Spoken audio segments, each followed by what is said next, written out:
30 shtator. Zbulimi më çlirues nga të gjithë. Së fundi, o vëllezërit e mi, gëzohuni në Zotin. Filipianëve 3:1. Askush nuk më mësoi ndonjëherë që Perëndia përlëvdohet nga gëzimi ynë në të.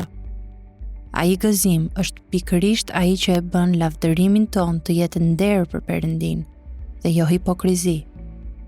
Por Jonathan Edwards e tha me shumë qartësi dhe forcë. Perëndia e përlëvdon veten ndaj krijesës edhe në dy mënyra. E para, duke ju shfaqur kuptimit të tyre.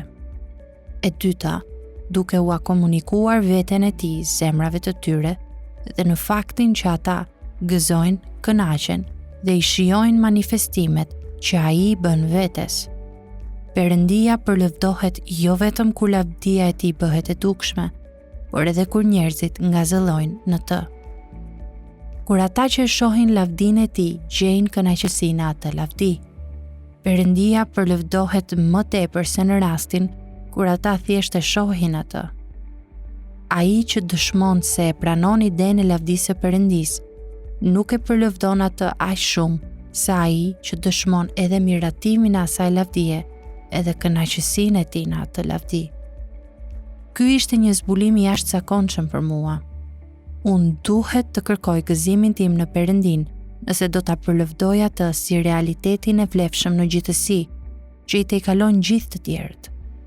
Gëzimi nuk është thjesht një opsion për krah adhurimit. Ai është një përbërës thelbësor i adhurimit. Në fakt, ai është vetë thelbi i adhurimit. Të ngazëllosh në lavditë e Perëndisë. Ne përdorim një emër për ata që shpallin lëvdimet e Perëndisë, pa ndjerë kënaqësinë atë që lavdërojnë. Njerëz të tillë i quajmë hipokrit. Jezus i tha: "Hipokrit, mirë profetizoi Isaia për ju kur tha: Ky popull më afrohet me gojen e tij dhe më nderon me buzë, po zemra e tyre është larg meje." Mateu 15:7-8. Fakti që lavdërimi i vërtet do të thotë kënaqësi totale dhe që synimi më i lartë i njeriut është ta shuaj etjen duke pirë nga kjo kënaqësi për lavdinë e Perëndisë, ka gjasa të ketë qenë zbulimi më çlirues që kam bërë ndonjëherë.